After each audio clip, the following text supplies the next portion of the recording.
Hello Manchester United fans. Welcome back. Man United news. Ruben Amorim eyes up shock £40 million target as transfer snub explained. Manchester United have no Premier League fixture this week owing to the international break, which will give Ruben Amorim time and space to fine-tune his plans for the future.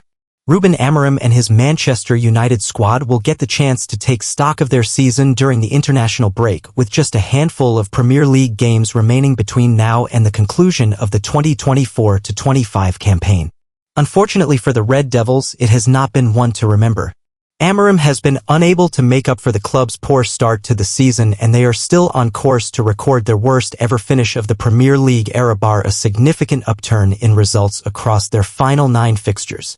The summer transfer window will represent Amorim's first major chance to make changes to the squad he inherited back in November, with Aidan Heaven and Patrick Dorgu the club's sole January signings.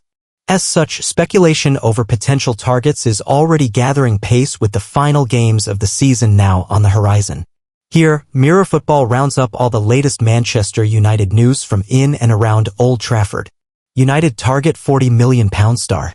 Borussia Dortmund midfielder Felix Meka has emerged as a surprise transfer target for Manchester United ahead of the summer transfer window, according to Bild.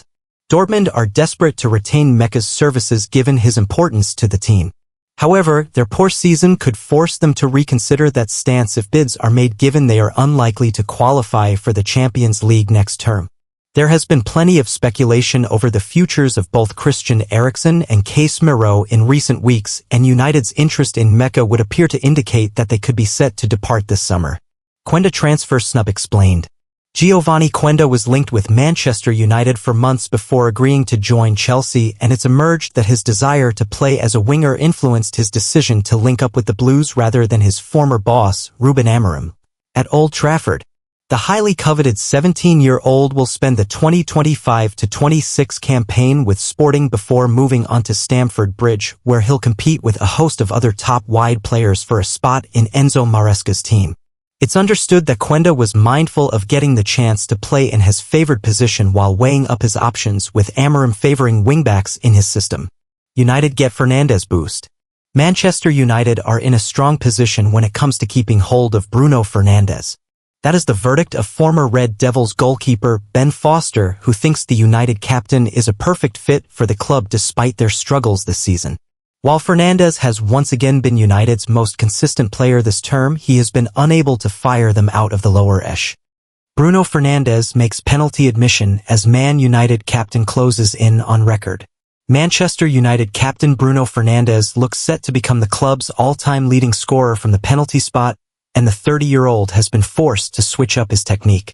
Bruno Fernandes has revealed he has been forced to change his penalty technique to stay one step ahead of goalkeepers. Manchester United skipper Fernandes is the club's all-time leading scorer from the penalty spot, with 36 to his name, 8 clear of Ruud van Nistelrooy. Fernandes has only missed 4 of the 40 penalties he has taken for United since joining from Sporting Lisbon in 2020 for an initial fee of £47 million. The 30-year-old has scored all 5 of the spot kicks he has taken for United this season, but revealed he has had to change his routine and technique to keep outsmarting the keepers he faces. "When you take so many penalties, you need to change," said Fernandes. "Also because the goalkeepers start looking at you, study you and everything, so as they do that, I do the same as them. I study them, I know what they do, what kind of movements they do for all the different penalty takers they are against. I see what their accuracy is against each other, then I get my chance, but all of these things always depend on the moment in the game. I feel more comfortable doing the jump and waiting for the goalkeeper to make a decision. I think it's the more accurate one. But if I have to change it because I think by doing that I'm giving them something extra to save it, I will do it differently to try to not give anything away to them. You can still miss, but at least you know everything you're doing is for a reason. Obviously everyone is different, and many of the penalty takers have a certain side. They go there, they choose the side before, they go powerful and they still score. I don't know. It was something I learned from Fabio Quagliarella at the time I was at Sampdoria. He was always checking with the goalkeepers in terms of what he should do, about the way he kicked and everything. He had a quick run-up and a very powerful shot, but he was always trying to understand the movements of the goalkeeper, and I got that from him. I always want to learn from the best ones. Fernandes revealed he swaps penalty-taking tips with former United teammate and Portugal colleague Cristiano Ronaldo whenever they meet up for international duty. When we go away with the national team, I'm always having chats with Cristiano to understand the way he does it, and we do speak a lot, said Fernandes. He sometimes asks me what I think about the goalkeeper and everything. Even Cristiano, if you see now compared to the past, if I see Cristiano's penalty against Chelsea in the final of the Champions League in 2008, and the ones he has taken after that, he's changed his way of kicking. Now he's changing again, so you always have to adapt yourself to the game because things. Manchester United have 4 sales up their sleeve to address FFP transfer problem. Man Utd's plans for the summer transfer window are beginning to take shape and sales will be crucial to fund arrivals. It's simple. To do something, we need to sell players, said Ruben Amorim last month about summer transfers. Our focus now is to win these games. Then we have time to focus on that. The Profit and Sustainability Rules, PSR, have forced several Premier League clubs into sales of players they would have preferred to keep. Manchester United have not been forced into sales so far, but it feels like that moment is probably just around the corner after a dismal campaign. Each finishing position in the Premier League is worth approximately £3 million, and it would be a huge financial blow if United failed to qualify for European competition next season. United are competing in the Europa League this term and playing in Europe's premium competition. The Champions League obviously generates more money for the club. Amorim's side are sat in the bottom of the table and look highly unlikely to secure qualification for European competition for next season via their league position. But they will be granted entry into next season's Champions League if they lift the Europa League trophy in Bilbao this May.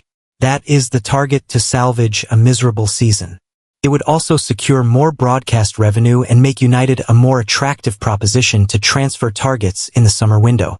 Regardless of what happens during the remainder of the season, the certainty is that United will need to sell players to support incomings. Victor Lindelof, Christian Eriksen and Johnny Evans are expected to leave upon the expiry of their contracts, which will create room on the wage bill, but sales are required. Alejandro Garnacho and Kabi Menu both attracted interest in the January transfer window. However, it would be a shame to see either academy graduate walk through the exit door. Although United cleared most of the deadwood in the squad last summer, there are a few obvious candidates to raise funds, and the first on that list must be Marcus Rashford, who has been recalled to the England squad for the first time since March 2024 after joining Aston Villa on loan.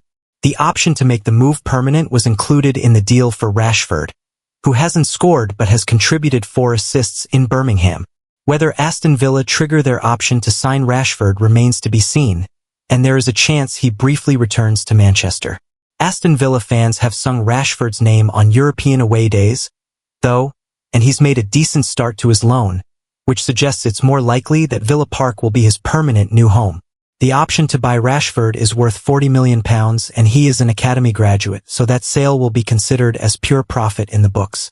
His departure will be key for the transfer budget, although shifting Antony and Jadon Sancho is also.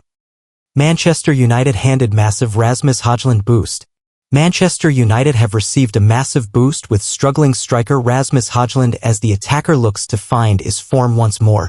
Manchester United have struggled with form in front of goal this season, with strikers Rasmus Hojlund and Joshua Zirkzee failing to find consistency throughout the current campaign.